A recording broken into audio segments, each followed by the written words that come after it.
Thank you.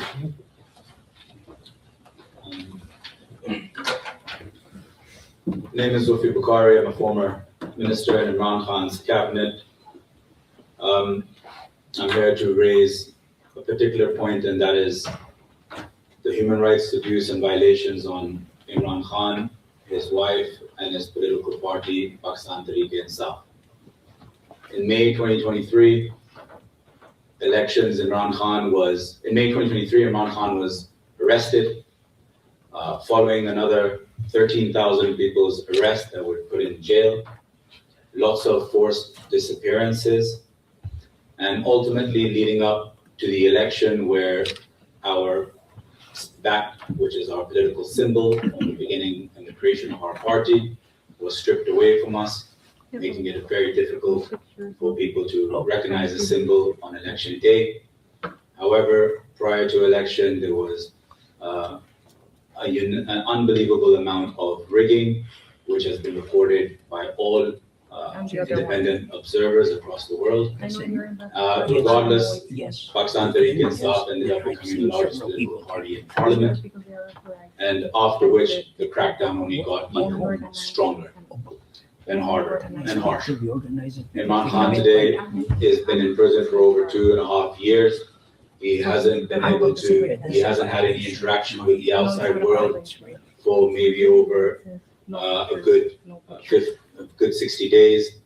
In between, he was only allowed to see his lawyer once, one of his lawyers once, for a very short period of time.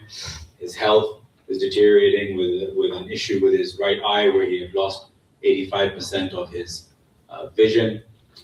This systematic crackdown that took place on us happened through various means, from curbing and clipping off the wings of the judiciary by bringing in the 26th Amendment, which brought the judiciary under the executive, so not letting it be independent and having political appointees in it. At the same time, we saw the judicial system being eradicated.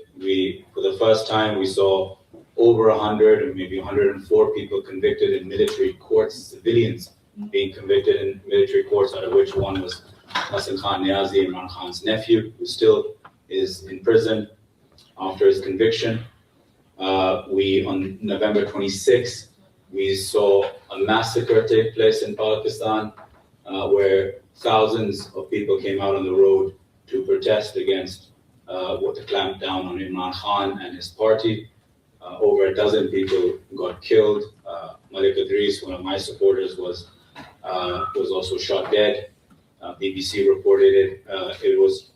They tried to cover it up, but thanks to international media, that got revealed. Even myself, at the moment, having a 10-year sentence, convicted recently a couple of weeks ago in a 10-year sentence for a crime of terrorism, for which, when it took place, I wasn't even in the country.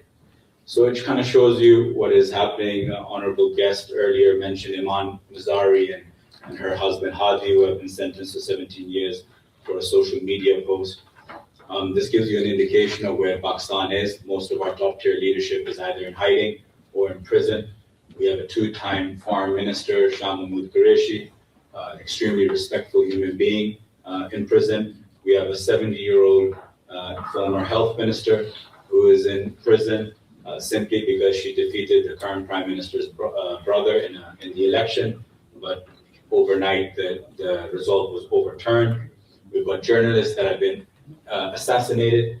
We have journalists that are in exile, living in different countries for protection because they're not allowed to speak the truth. We have our top-tier journalists who have voluntarily, and some have been forced, to come off air because they don't want to talk about just the weather. They want to talk about the oppression that is taking place in Pakistan. This just brings me to the reason why we're here today. I have a contrary belief and opinion to everyone else that has spoken before me, and I'm sure many that will speak after me.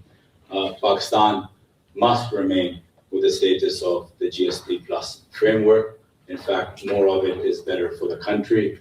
In particular, our women who work in the export sector it's the only way where you'll keep any kind of check and balances when you're in the framework. Suspending the GSP plus status for Pakistan is a disaster, not only for the 250 million people that work so hard and deserve it, but for the country overall, for any kind of checks and balances, as I had mentioned.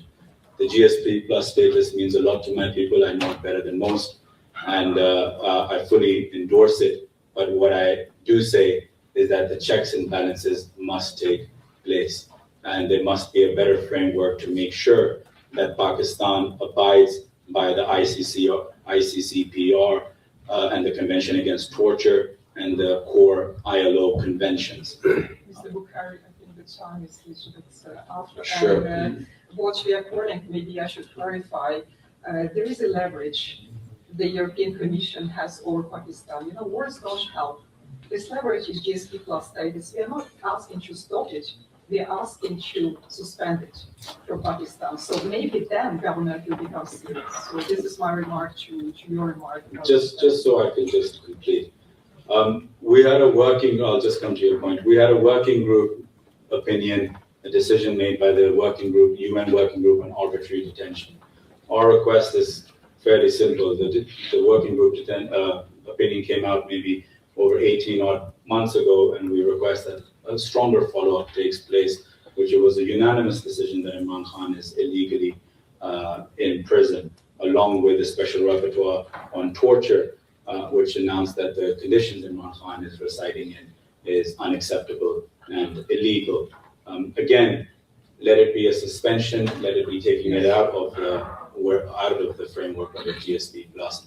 Affects too many lives. We, as Pakistan Tehreek-e-Insaf, have always put our country first and always continue to put our country first at whatever cost it may be.